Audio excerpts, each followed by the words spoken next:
are now on the first day of March and it would be our first shot of the day. So, ang ating topic ngayon is long exposure photography. Just like the thing you see on the screen. It would be our sample. So, hopefully I can do it well on my attempt. So, that would be the topic for our shot of the day. Let's go do it.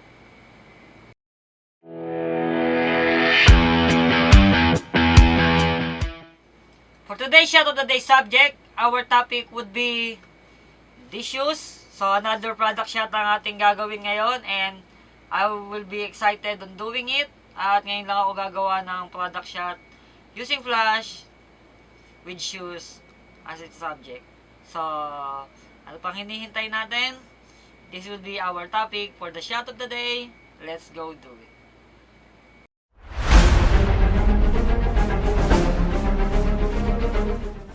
For today's shot of the day subject, our topic would be this mug. So, it was again a product shot na gagawin ko using flash. So, maglalagay ako ng iba't ibang uri ng klase ng photographs about dito. Either backlight, side light, front light.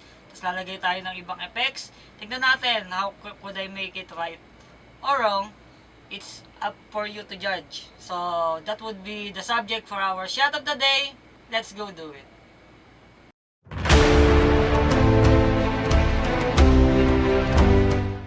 For today's shot of the day subject, our topic would be a photo walk at night again. Maghahanap ulit tayo ng subject natin sa labas ngayong gabi. And we will try everything na pwede kong magawa. So, that would be the subject for our shot of the day. Let's go do it.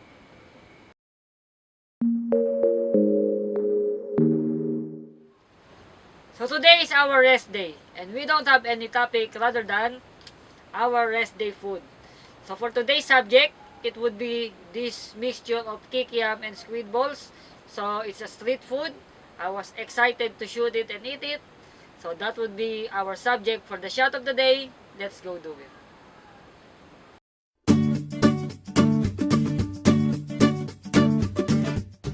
For today's shot of the day subject, our topic would be shooting our customer right now. So meron tayong isi-shoot na JS Chrome and it will be the first time that I would use the Octabox for real, and it was the first money that it would give me. So that would be the topic for our shot of the day. Let's go do it.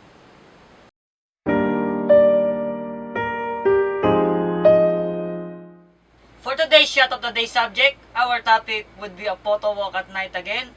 So, if we're lucky, baka pwede natin makasalubong si Bon. Si Bon is isa sa mga photographer na na-meet ko this year. So, it was about a little world na naging kaibigan din pala siya ng kaibigan ko. So, we have common friends and we just know it after we chat. So, anyways, that would be the topic for our shot of the day. Let's go do it.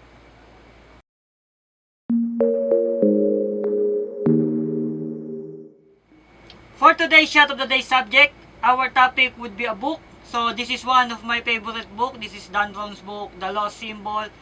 But this isn't mine. So ito ang ating magiging subject. This was Abby's book na ihiramin ko lang and I will try everything to shoot it in accordance to how I feel. So that would be the topic for our shot of the day. Let's go do it.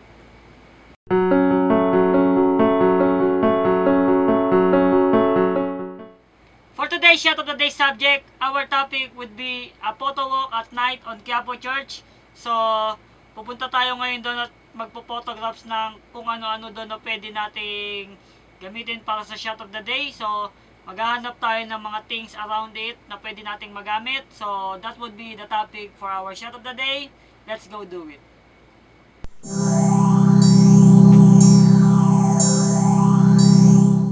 For today's shot of the day subject, our topic would be a macro photography shot. So, pabaligtarin ko yung lente na gagamitin ko and pipicturean natin to windows na to. So, we will get closer to 9 and that would be the subject for our shot of the day. Let's go do it.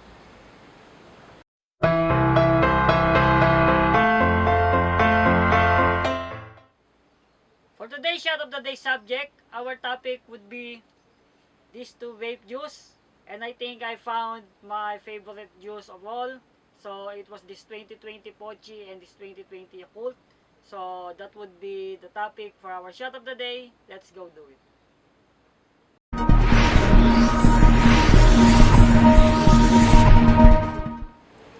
So once again, we have come to our rest day. It was Thursday again. So nag-decide ako na ngayon ko gagawin yung food. And the food that I choose today is the one that was written in my 100 dreams. So ito siyang Eat Burger and Flop to Techies. Actually, yung tindahan no Techies is nakita ko na siya last year.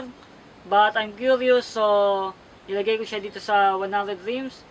It was the number 1 actually. So it would happen today.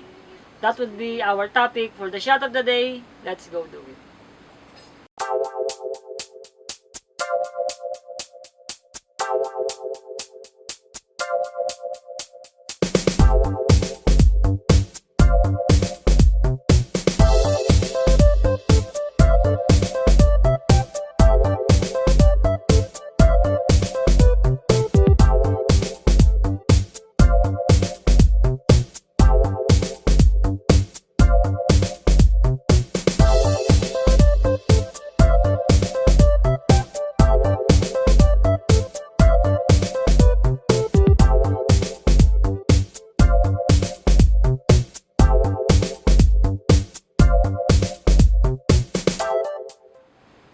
For today's shot of the day topic, we are doing a light painting and our subject would be this journal.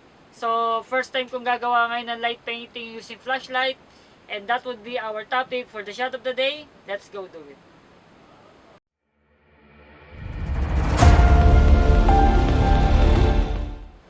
For today's shot of the day subject, our topic would be this is Skittle juice. Actually, this is the first time na nakatikim ako nitong juice ng Skittles. Matamis siya tulad ng mga Skittles candy. So that would be our topic for the shot of the day. Let's go do it.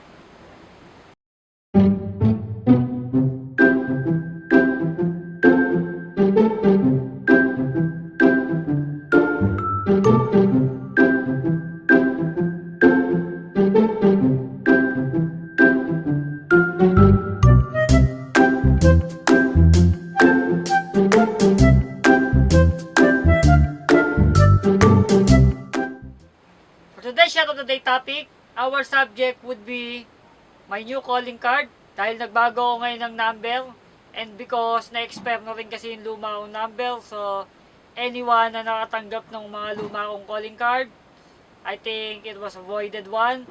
So here's my new. Kung gusto nyo pang makakuha, kontakin nyo lang ako. So that would be our topic for the shot of the day. Let's go do it.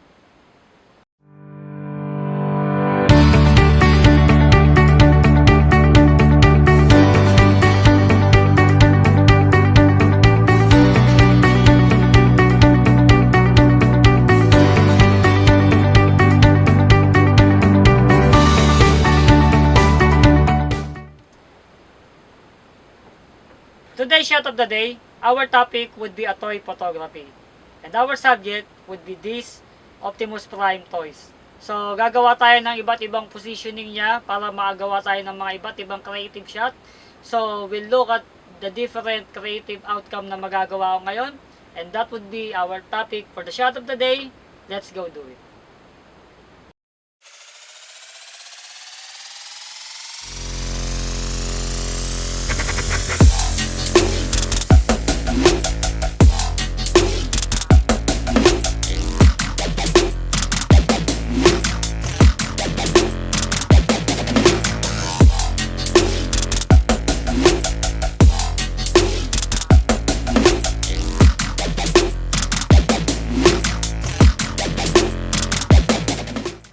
For today's shot of the day, our subject would be this old Mickey Mouse clock. It was an old items na kukuha na ko ngayon. And it was the first time that I would shoot a vintage items using flash. And I was excited on doing it. And that would be our topic for the shot of the day. Let's go do it.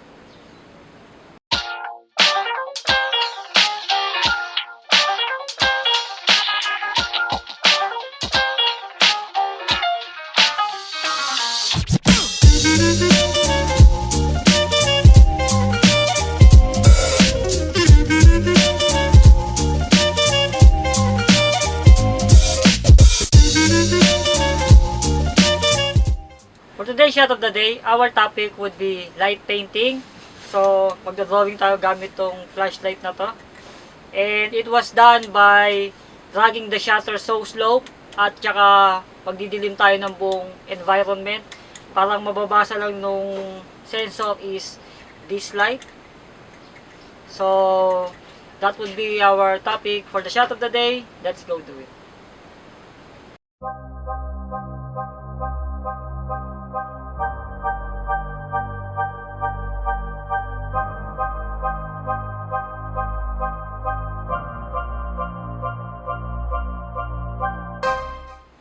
Today is our rest day. So our topic for the shot of the day is none other than a rest day food cost shot. So for today's subject, it would be this piatos. So it was the first time that I would shoot chips using flash, and I was excited to do it and see how it goes. So that would be our topic for the shot of the day. Let's go do it.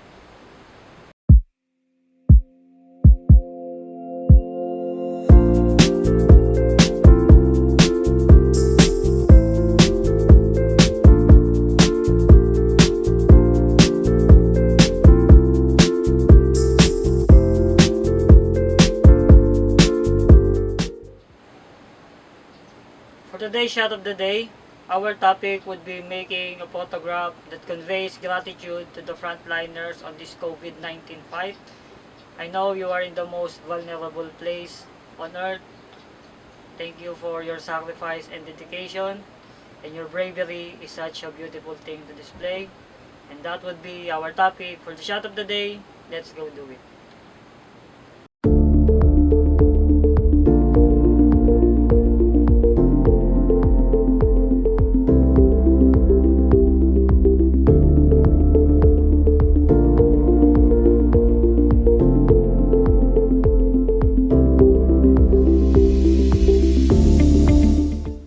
Today's shot of the day, we will be making a photography just like what you see on the screen. So it was a cutting of things using sharp objects, and for this subject we will use this knife as a main subject of us. So that would be our topic for the shot of the day. Let's go do it.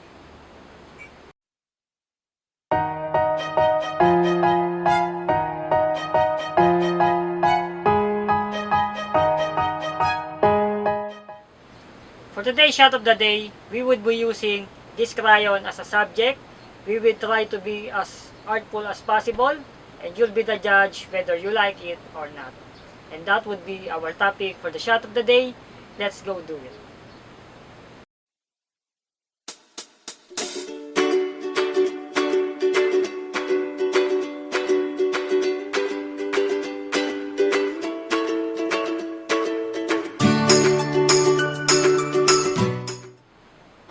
For today's shot of the day, we would be using this rose as our main subject. This was an artificial one. We would try to make a dramatic shot out of it, as many as possible. And that would be our subject for the shot of the day. Let's go do it.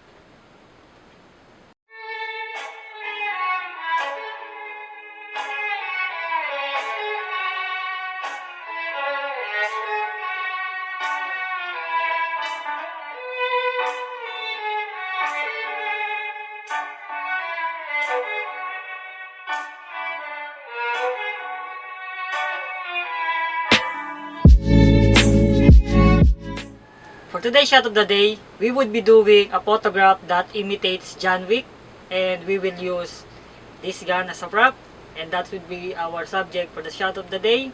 Let's go do it.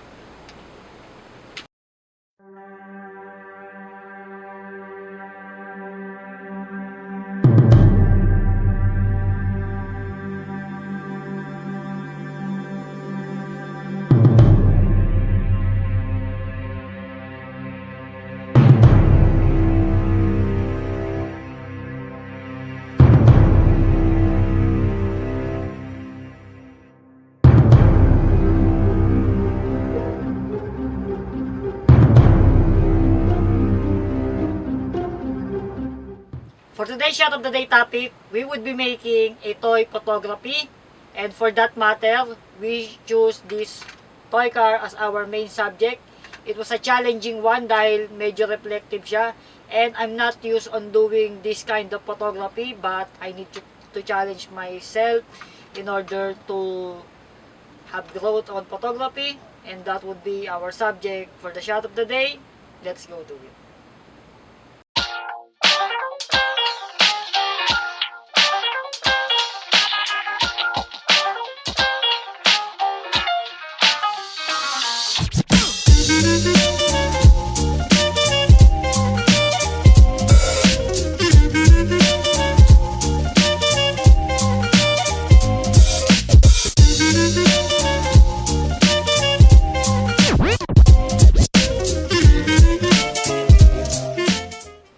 So once again, we are here on our rest day, and there would be no other subject rather than our rest day food. And for today's subject, it would be this Bear Brand Swak Pack and this lava cakes. And that would be our subject for the shot of the day. Let's go do it.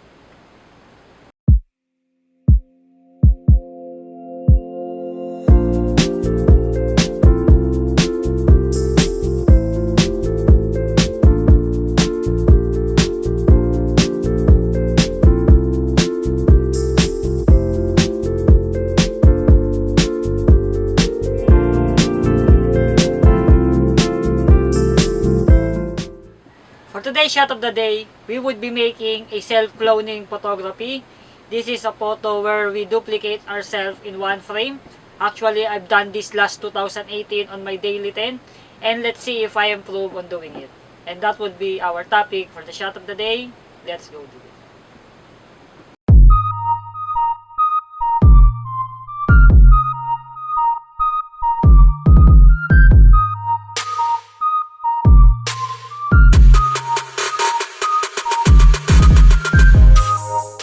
For today's shot of the day topic, we will be making a photo blending technique.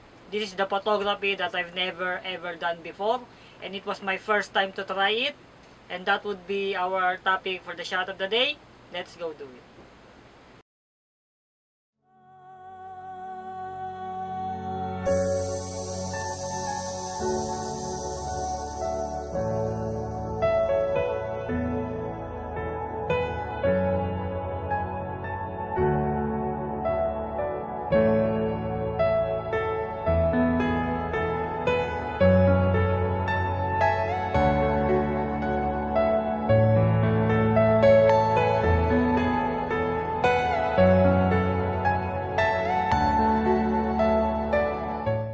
For today's shot of the day, we would be making a product shot, and our subject would be this blueberry wine, and it was the first time that I would shoot a Filipino made wine, and that would be our topic for the shot of the day. Let's go do it.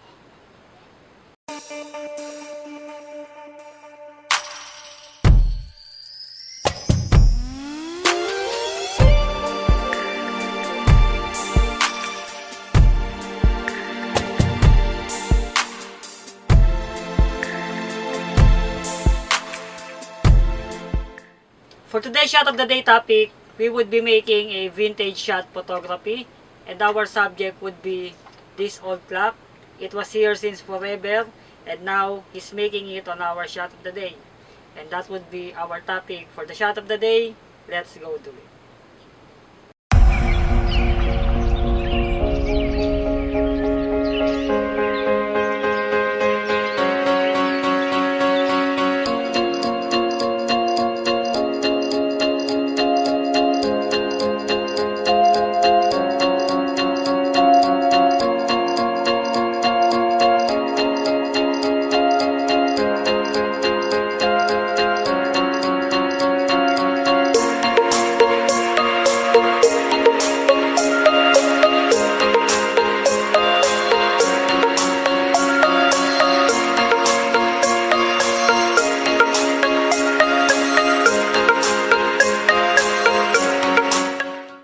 For today's shot of the day, we would be doing a phone photography, and our subject would be this old Motorola phone.